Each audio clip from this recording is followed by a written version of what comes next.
World Basketball Day just exposed something the mainstream media doesn't want you to see. While the WNBA and the Players' Union are locked in a war that could destroy everything, fans from Slovenia to Singapore are waking up at 3 o'clock in the morning to watch the Indiana Fever. I'm talking about people flying across oceans, customs agents recognizing jerseys, entire countries that can't even buy official merchandise because the league hasn't figured out international shipping. This isn't just growth.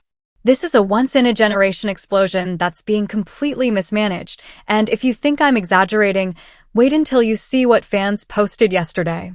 Let me hit you with some context that'll blow your mind. December 21st, 1891. That's when Dr. James Naismith invented basketball, not as a game, but as a tool for Christian ministry. This man was a Canadian physical educator working for the YMCA, and he literally created this sport to win souls through the gymnasium. Muscular Christianity, they called it, the idea that you could build character and faith through athletic competition. Basketball spread globally because YMCA missionaries took it to China, to Europe, to Africa, using it for youth outreach and evangelism. The game you're watching right now? Born from a mission to change lives. Keep that in the back of your mind, because what's happening with the Indiana Fever right now is the closest thing we've seen to that original viral spread in over a century. Now, here's where it gets wild. Yesterday, the Indiana Fever posted a simple question on X, World Basketball Day. Where are you cheering from? They probably expected the usual responses, Indianapolis, maybe some fans from neighboring states. What they got instead was a masterclass in the Caitlin Clark effect, and before anyone jumps in the comments saying this isn't about one player, let me be crystal clear. Kelsey Mitchell has said it on record. Sue Bird admitted it on her own podcast. Even the haters can't deny it anymore.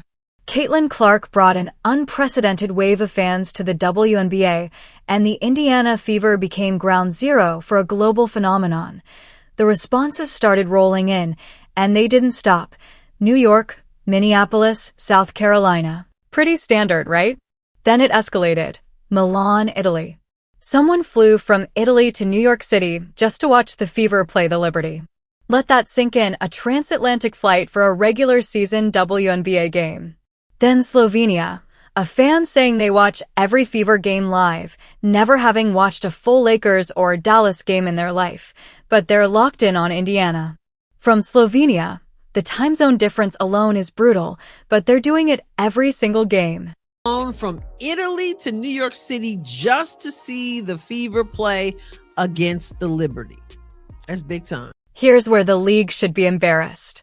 Multiple fans from Europe and South America are begging for merchandise. They can't get it. International shipping costs are apparently astronomical, and availability is non-existent. You've got people in Greece saying they need Caitlin and Sophie Cunningham jerseys, but can't buy them anywhere.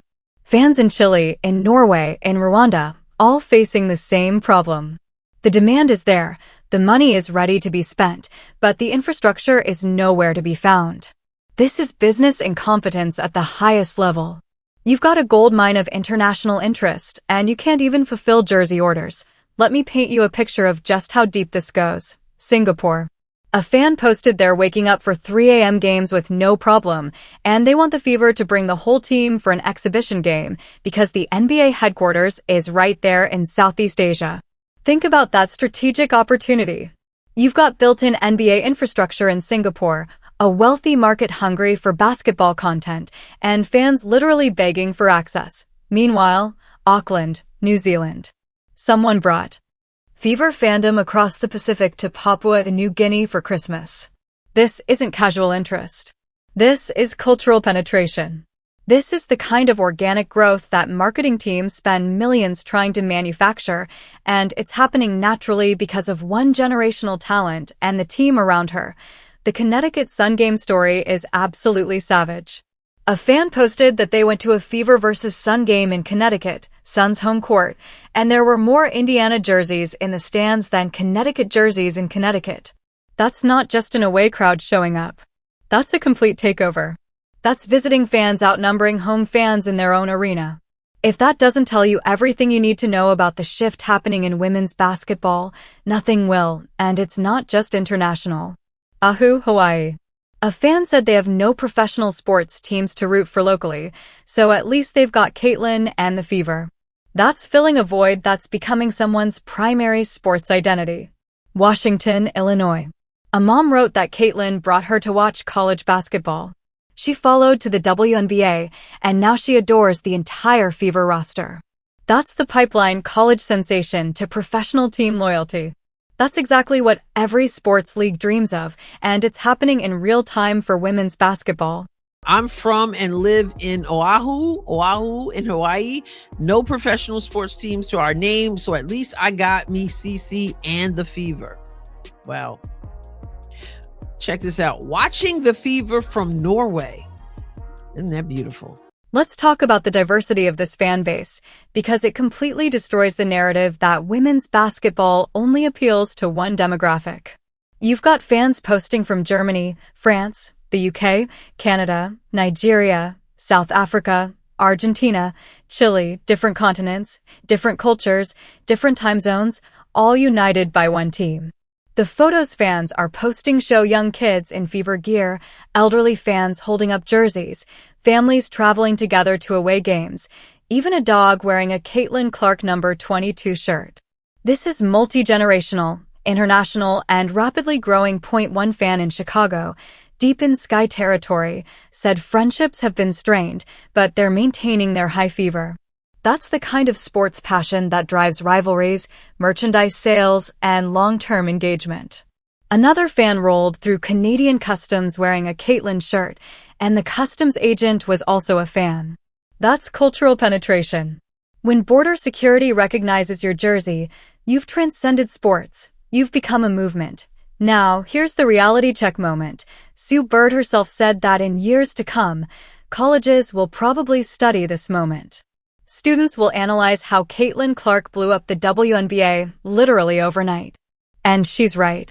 This isn't normal growth. This isn't a steady climb. This is a volcanic eruption of interest that caught everyone off guard, including the league itself.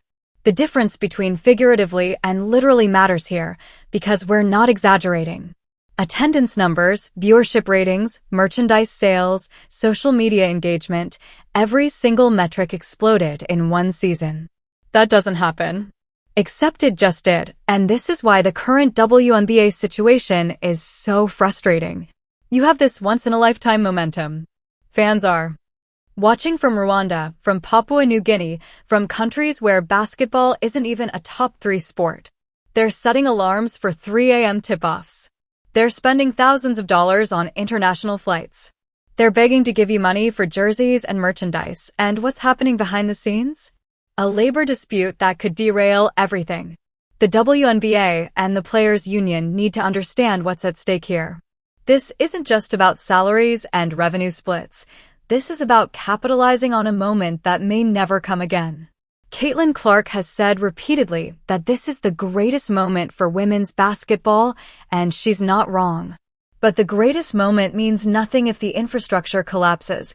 If the season gets delayed or canceled because of labor